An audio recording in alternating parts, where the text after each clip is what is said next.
Are you a Christian and nagsastruggle ka with depression? Mahina ba yung faith mo? Hindi ba kayo close si God? At meron ka pa bang pag-asa? So ito yung tatalakayin natin dito. Can a true Christian experience a depression? Hi beloved, this is Doc Gilbert and I am a Christian clinical counselor and psychologist. So can a true Christian have a depression? So napakaganda nitong topic na to kasi through the years of my counseling and doing therapy among Christians, whether it may be in a group setting or individual counseling or therapy, lagi yan na lumalabas sa mga discussion, sa mga ni-share ng mga Christians sa to. No? Bakit ganon?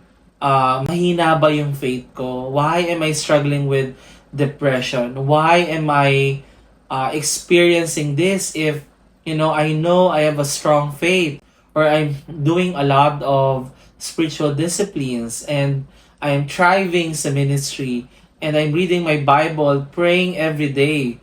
Why am I still struggling? And this is a very common experience sa maraming Christians, no? Whether Catholic or evangelicals. And of course, some of the symptoms ng depression ay yung walang energy, nanghihina, at lagi lang nakahiga or natutulog, physically and emotionally isolated, ano pa, feeling hopeless, seeing the world as something na walang maganda, walang joy, there's loss of motivation, loss of interest in, yung mga usual activities na dating gusto mo, hindi makatulog, nakikita yung sarili as unworthy of love, unworthy of value, walang halaga, walang kwenta, nakikita mo din yung mundo in a very negative way, na there's no sense of hope and purpose or, walang direksyon, walang kwenta yung buhay, walang meaning. And of course, some of the people na nakakaranas ng depression, meron ding loss of appetite, hindi ko makakain, or iba naman, the other side of the extreme, kumakain naman ng sobra-sobra. Okay?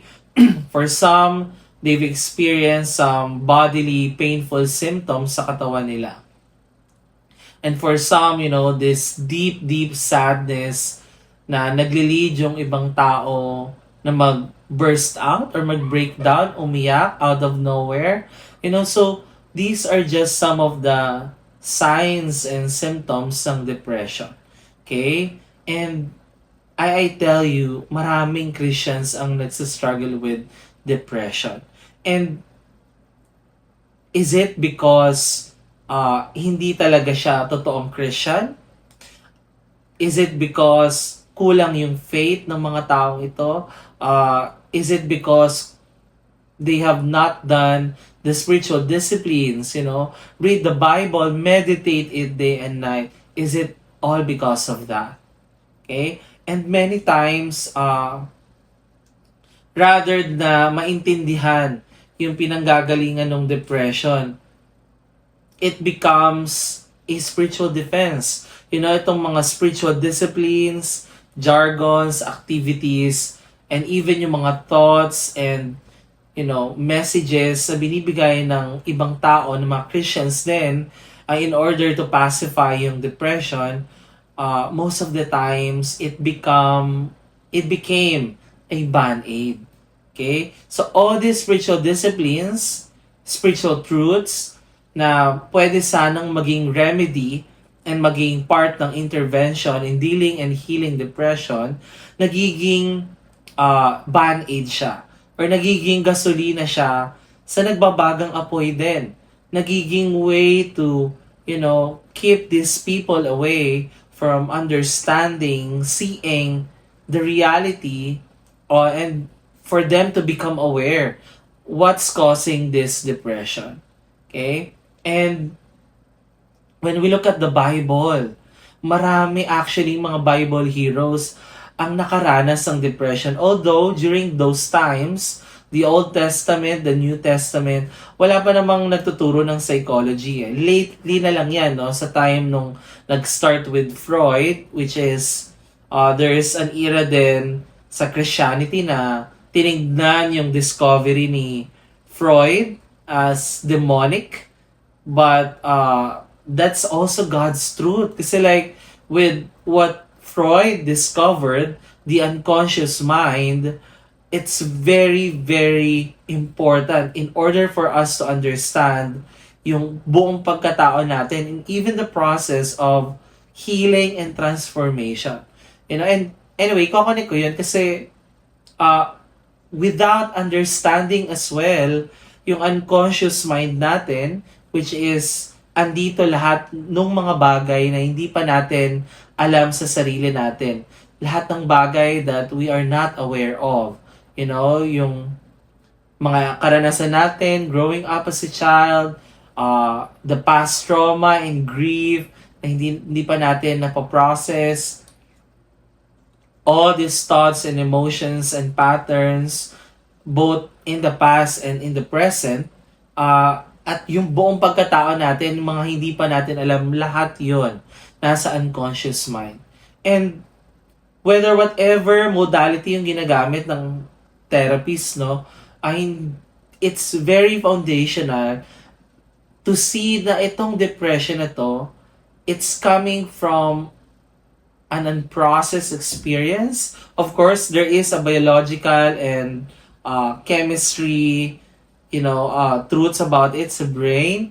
Hindi natin yan nine-neglect. Kaya nga, may mga types ng depression na kailangan ng medicine. Okay? Yung mga clinical depression na nasa moderate to severe. Okay? But even with those depression that became, neurological or based on the chemical imbalance, meron at merong pinanggagalingan yun. May pinag-uugatan yun. And yung ugat na yun is most of the times are coming from the unconscious mind. Okay? So, anyway, going back to the earlier biblical times sa Old Testament, although wala pang psychology nun, makikita natin famous Bible heroes experiencing depression. Hindi tayo lalayo kay David, right?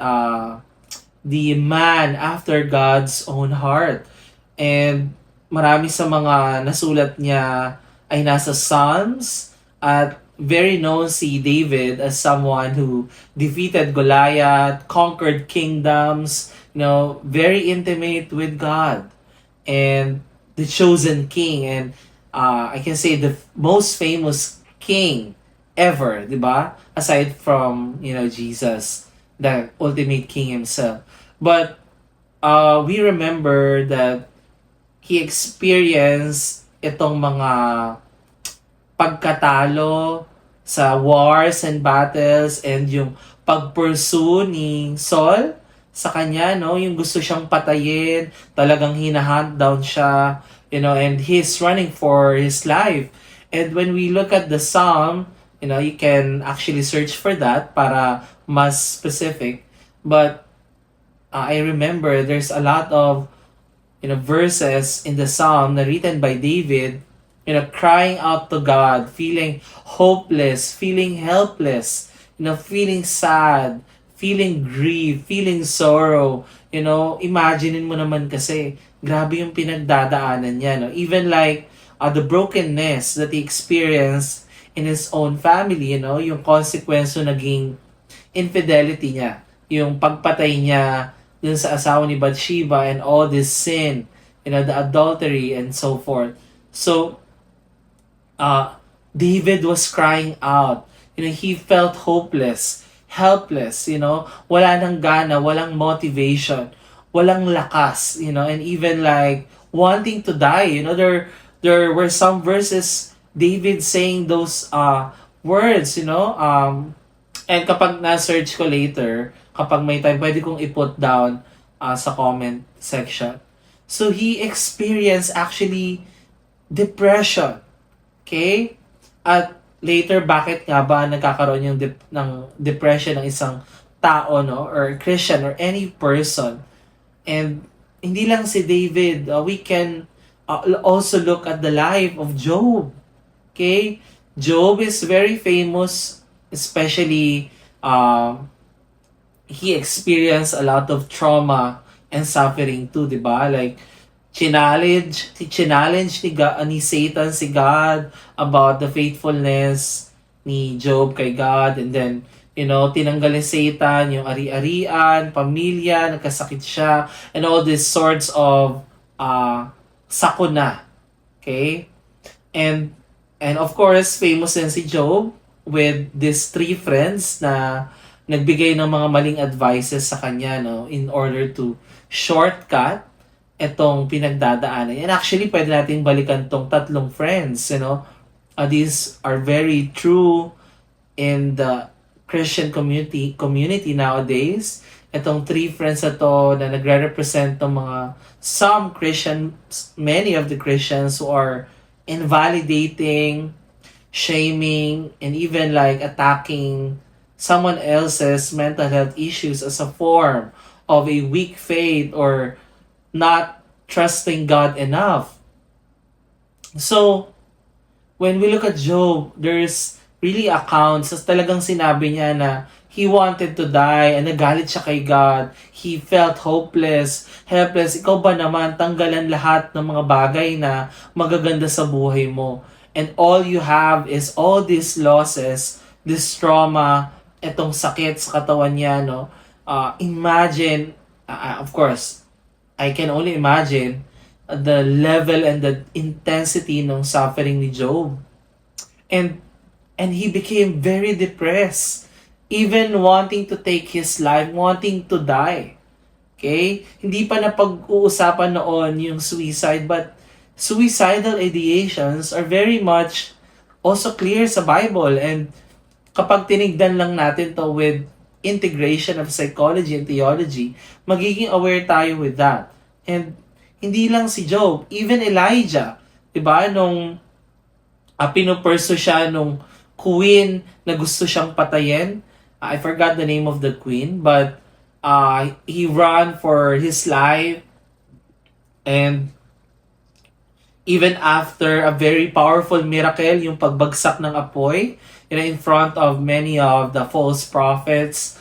And even with that milestone, and then after nun, yung hinabol siya para patayin, no, itong evil queen na to. And there was this time that he said that he just wanted to die. And an angel of the Lord came to minister to Elijah. And bakit? Because imagine, after very powerful breakthrough, his life was threatened. He was about to be killed. He was being hunted down. And ano ginagawa doon ni Lord? Kumbaga, maybe that's an internal dialogue or unconscious way of an experienced Elijah, but very clear that he experienced depression himself. Okay? And hindi na tayo lalayo. Again, I know wala namang ibang ultimate model that we can look into but si Jesus.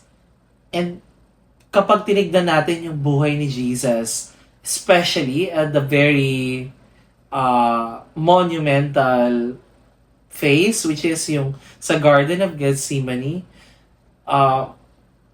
he knew all of the suffering and trauma na pagdadaanan niya, all the agony, the excruciating pain, the abandonment of his heavenly Father, of his disciples, the betrayal of Peter, when he was denied, the mocking, insulting, and rejecting of the very people that,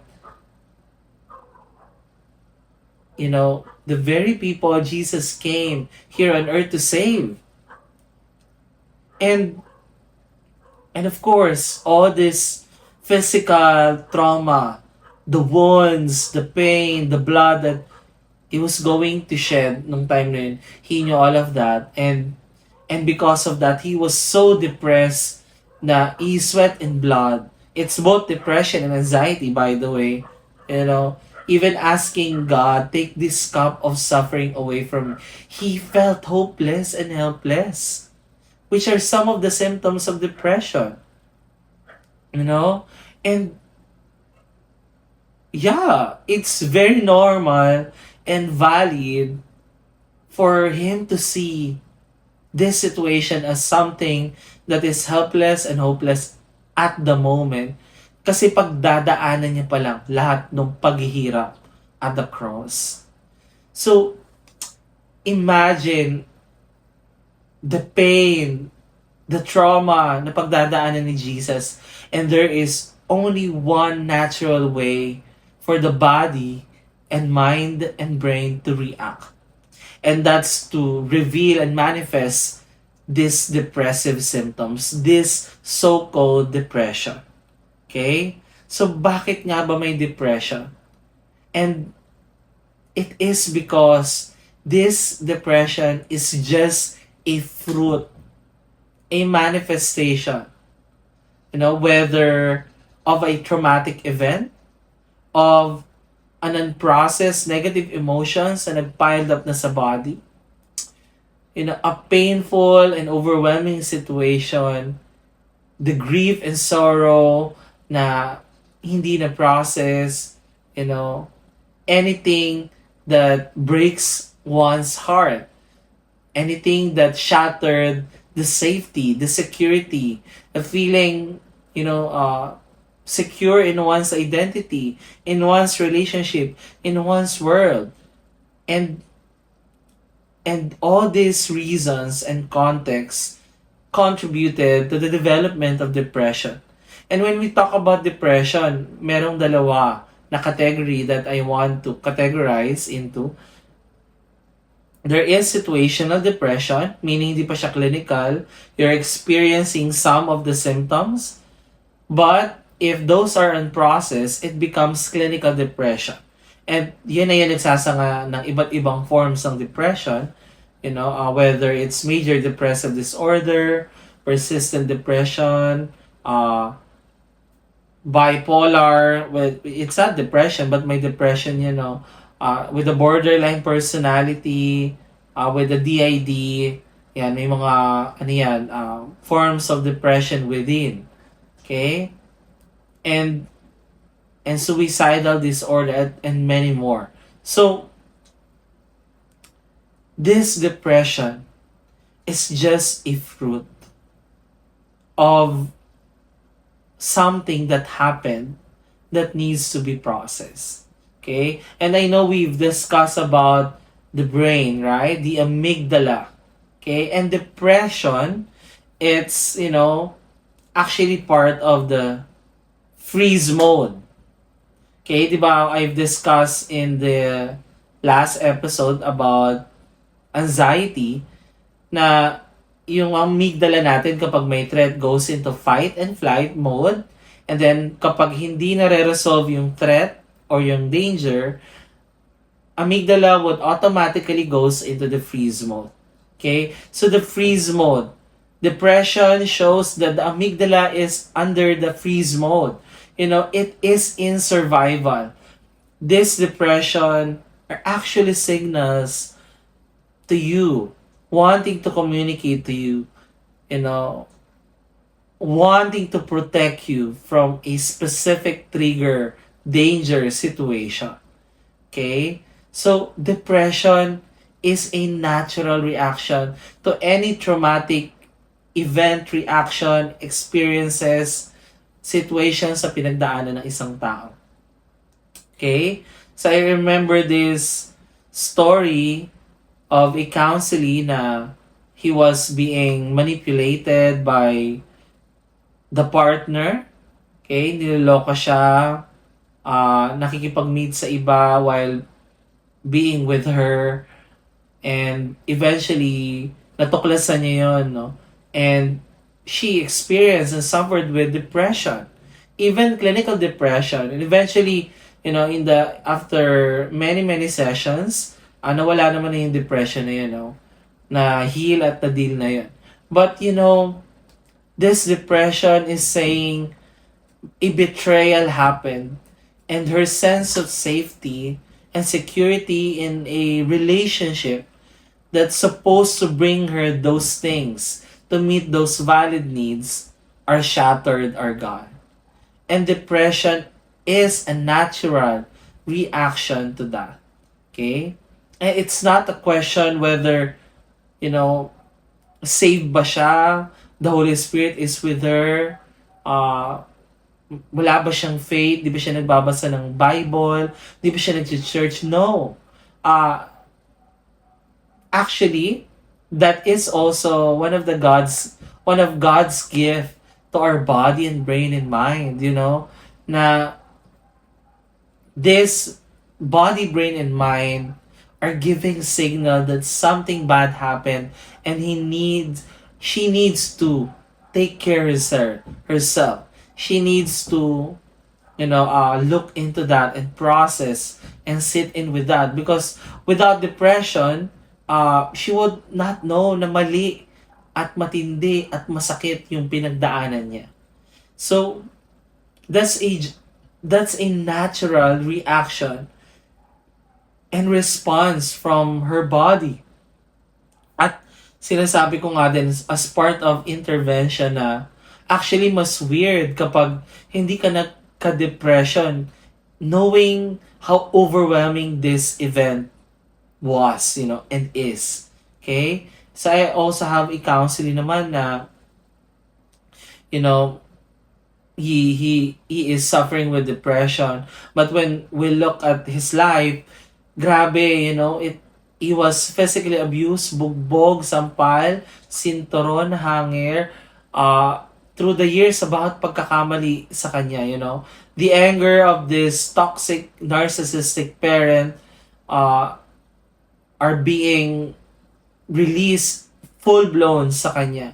So imagine a kid suffering, hurting, being harmed like that by supposed to be a parent who should have been giving him comfort, love, affection, care, protection, was and is the very person who is harming him. So now all this pain, the sadness of fear, the anger, the shame, all these are buried into his body, which is, for the child to survive, it goes into the unconscious mind para hindi niya maalala, and it serves as protection. But there is such a time, especially in adulthood, na alam niyo yung kumukulong sinaing, diba kapag kumukulo na siya, aapaw siya. Magli-leak yung tubig out doon sa kaldero. And kasi nga, hindi na kayang i-sustain nung takip. Kailangan niya ng umapaw because of the intensity, the prolonged exposure of heat, containing of heat. And the same is true with what happened to him. And to all of us na we try to suppress, repress, denied, and just cover up itong mga pains sa pinagdadaanan natin. So, umapaw na siya. Okay? And that's depression. Okay? Kailangan niya ng umapaw, meaning it's already too much. It's already too long. You need to look into this. You need to hear parts of you that needs help, that needs care, that needs love, that needs to be attended to.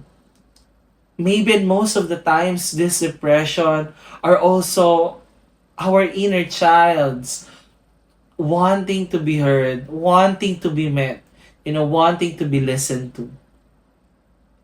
So, and all this, all these painful experiences are coming out as depression. And also there is one counseling, actually few counselors na they were betrayed by a friend, by a parent, by their partner, very toxic. At dahil hindi rin nila nalalabas yung galit nila, which is the most intense and powerful emotion, and I can discuss that, some other episodes. But because it is a process, imagine niyo yung malaking bato na ilalagay sa bag nyo at kailangan yung dalhin yun. So, anger that is unprocessed is like that. It's so intense, it's so heavy, it's so powerful. At dahil hindi yun napaprocess, it is manifesting now as a form of depression. Even actually, malaking part din ng suicidal ideation, harm, self-harm, attempts, aside sa brain chemistry and imbalance, these are unprocessed anger that turned inward na inilalabas na sa sarili nila. So this anger are manifesting as depression.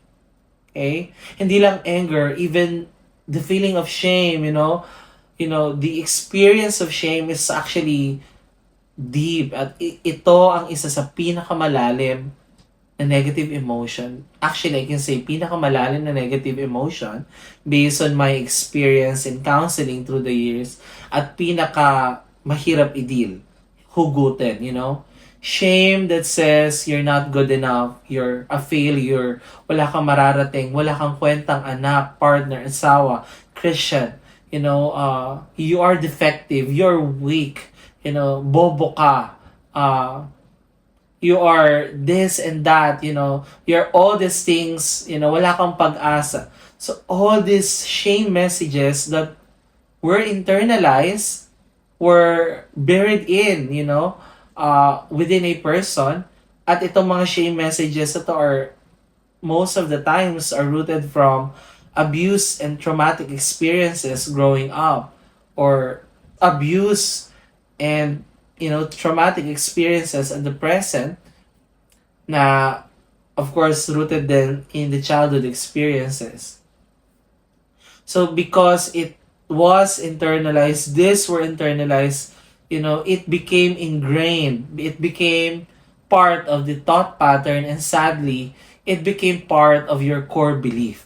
And kapag sinabi natin core belief, ito yung mga paniniwala natin na pinanghahawakan natin unconsciously, hindi tayo aware, at rooted in our childhood, rooted in our personality, and how we see the world, the relationship, and ourselves. And etong shame messages that are unprocessed became part of our core belief. That I'm not good enough, I'm a failure, I'm bad, I'm evil, and I'm sinful, I'm unchristian, and all this fuels depression. So I'm discussing this because for you to see that the depression that you're experiencing ay hindi dahil hindi ka pa saved, hindi dahil the Holy Spirit is not working. Of course, I know it's not an accident na you're listening to this video, because that's the very reason that the Holy Spirit wants to bring healing in your life. God wants to deal and heal your depression. He wants to do that. And of course, it takes a process, and it takes your willingness to face this issue, to face this mental health struggle. Okay, God cannot force His way in us sa mga bagay na hindi tayo willing pag-usapan. Okay? So, again, going back to that, I'm explaining this because it's not because you're not reading your Bible enough, you're not praying enough, the Holy Spirit is not working, you're not close with Jesus, you're not Christian. But this depression is actually a natural reaction of something that happened to you that you need to look into. And maybe, and actually most of the times I do this in counseling, maybe part of the healing is first acknowledging that this depression is a part of you that wants to communicate sa'yo, wants to connect with you. Yung mga bagay na sinasantabi mo because of whatever reasons, maybe you're so busy and you don't have energy to deal with this. You need to think of money and your work and your responsibilities, and you don't have time to sit down with yourself, to take time to invest and really allow yourself to be in the healing process. Maybe this is the beginning of your healing. And it's time. This depression will not go away until you learn how to sit in, to take time to listen to yourself, to take time and be courageous in facing one issue at a time, allowing God to be there, allowing safe people, of course, whether a therapist or your leader that is safe, that is empathic, or friends who are supportive, and those who are not gonna be invalidating at isisiksik pa sa'yo na pray ka lang, church ka lang, do this and do that. No. And that's the beginning, maybe. And it's, of course, it's not maybe. That's the beginning. That you need to acknowledge that you need help. You need to acknowledge also that this depression is parts of you, or parts of you that wants to communicate with you. Maybe beginning to heal from this also is to look into ano yung sinasabi ng parts na to. The negative emotions, the painful experiences na pinanggagalingan nito. Okay?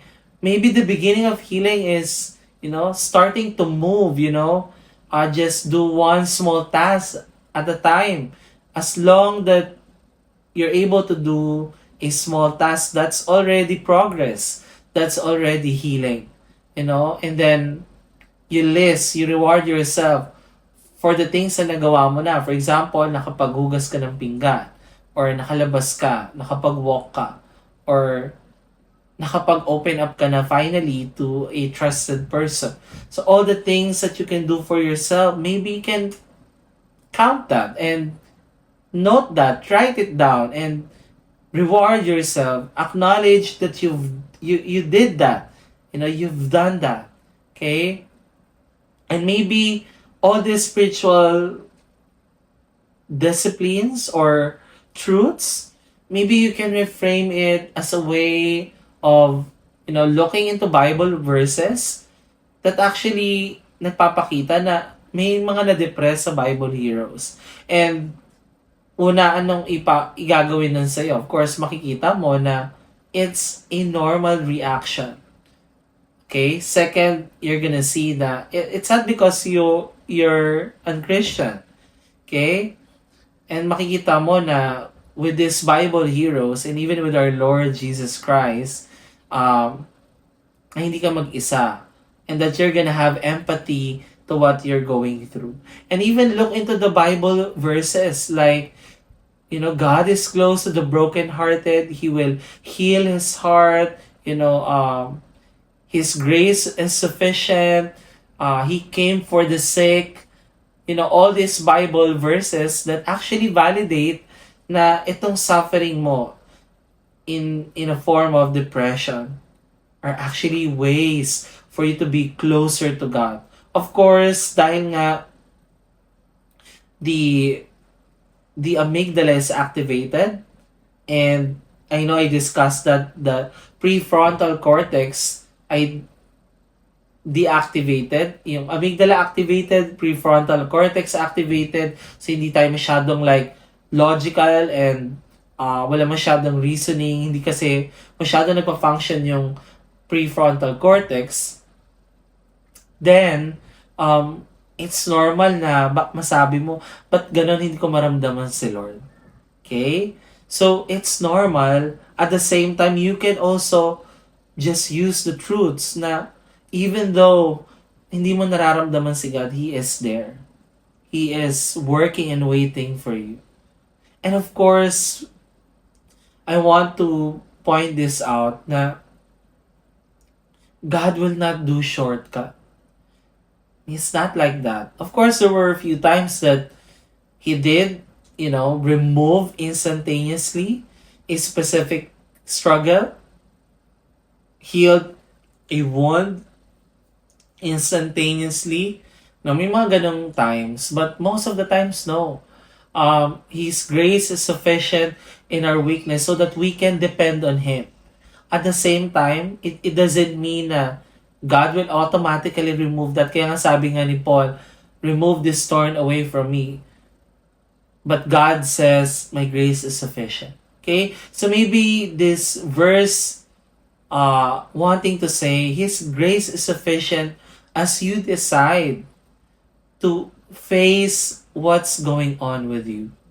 To look what's causing this depression, what's the root cause of this, and to know that as you decide to walk into that, God's grace is sufficient for you. God will be with you every single step ng journey of healing mo. Okay? So, yeah, I mean, you don't have to do it alone.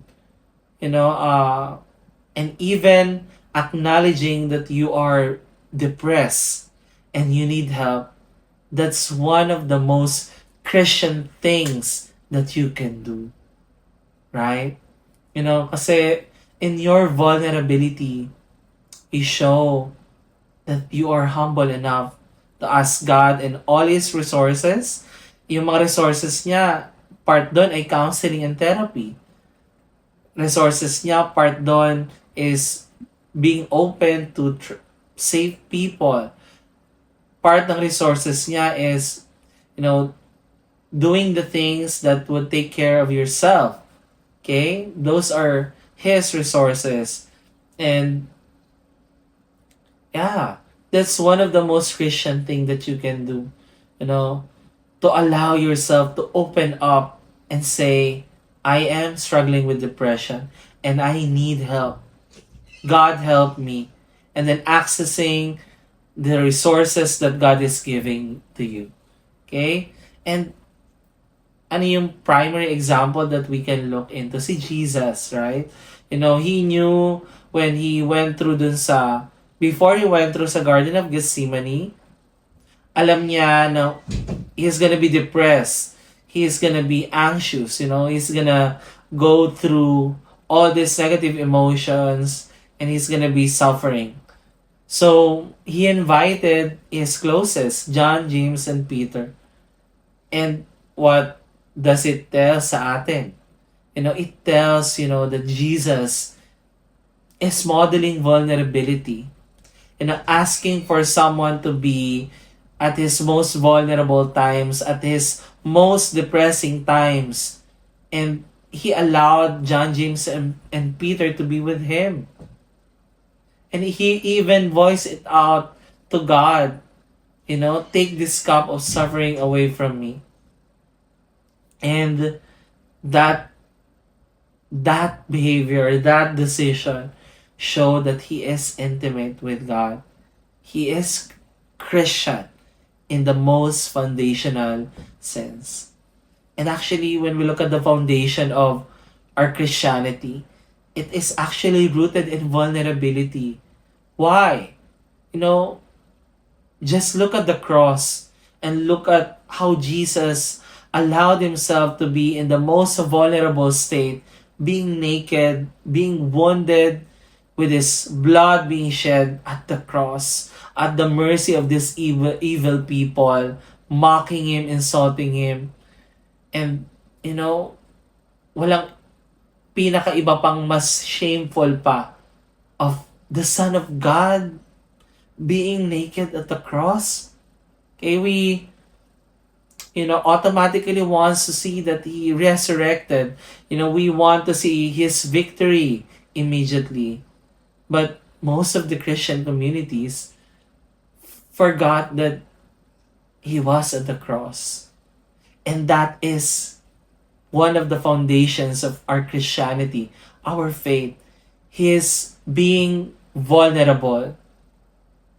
Him showing that the path towards redemption took vulnerability. And the same is true with us. If you're suffering with depression, the way to heal is in vulnerability. And vulnerability means asking for help, acknowledging this depression, looking and diving deeper to the pain that caused this depression, to the relationships that broke your heart, to the trauma that you went through as a child, to the pain and losses na hindi mo naranasan from your parents, and whatever pain that you went through. The path towards vulnerability is the path towards redemption. And God desires to heal you, beloved. And know that you are not alone. Okay? So yun lang. I know that this is a deep, deep topic. And the churches needs this. If you're watching this at you've learned a lot, you've encountered God, please let me know in the comments below. And you can share this video sa ibang tao. And if you want to learn more about, Christian mental health or Christianity in the light of not just theology and psychology, but also with psychology, you can actually look into the previous episodes na uploaded na. Okay? At kung meron ka mang tanong at gustong topic na i-discuss natin, just, comment down below. Okay? So yun lang, hope to see you in the next episode. Hanggang dito na lang, hanggang sa muli.